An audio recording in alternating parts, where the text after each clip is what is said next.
So there's this concept called eudaimonia. I don't know if you've heard of it or not. So eudaimonia, you can kind of think about it like self-actualization or fulfillment. So you've probably heard of like the hedonic treadmill. Hedonia means pleasure seeking.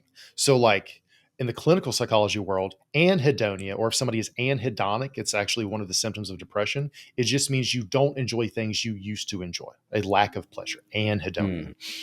Eudaimonia is kind of like a level higher than hedonia, in that hedonia is something that you do because it feels good in the moment. It is hedonic, right? Hedonism.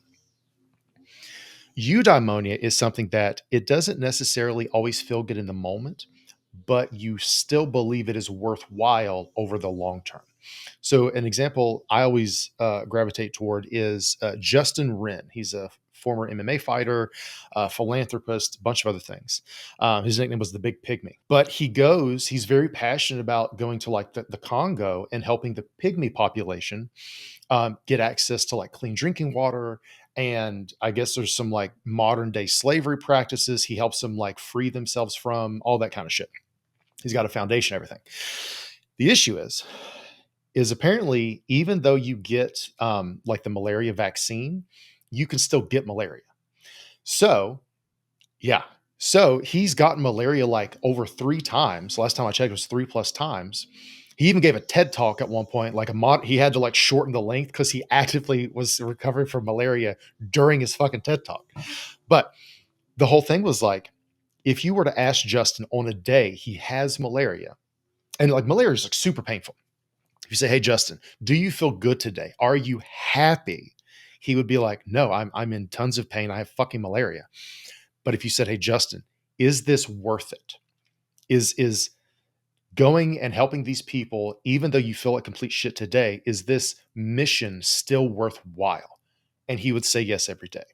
And I think Mm. so many people get caught up in chasing hedonic stuff, hedonia, pleasure seeking, things that feel good today superficially, that they sacrifice more eudaimonia type activities. Because it isn't like, does this feel good today? It's, is this worth it in the long run? Do I have conviction that this sacrifice is worthwhile, that this work ethic, that this obsession I have, is it worthwhile over the long term? One of the things I see so many people that causes so many people to give up is after the 2 to 3 week shining objects, period ends, they're like, fuck, this is boring, or oh fuck, this is hard, or oh, I'm not getting the traction I thought I was supposed to.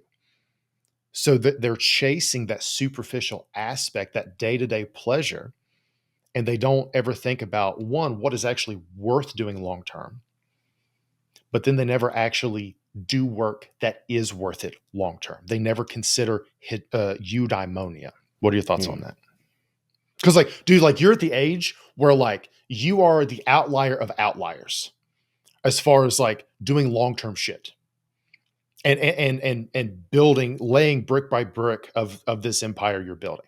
Most people at your age, myself included, when I was 18, 19 through mid 20s, you might have some long-term goals, but it is much more short-term focused day to day. I think you absolutely nailed it. The two people I had in mind that, did work that probably didn't feel very good in the moment, but ultimately was worth it in the end.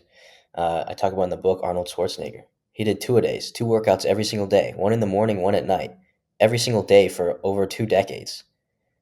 When I can guarantee you, while he was on that 11th rep of the third set, he probably wasn't feeling very happy or very fulfilled, or wasn't feeling a lot of pleasure. But if you extend that timeline, if you lengthen that timeline, uh, receiving the awards and feeling good about himself and having his body as proof of the work that he put in, I can guarantee he felt a ton of fulfillment. Same thing with Kobe Bryant. When you wake up at 4 a.m. to lift and shoot shots, I don't think that's something that many people will find joy in.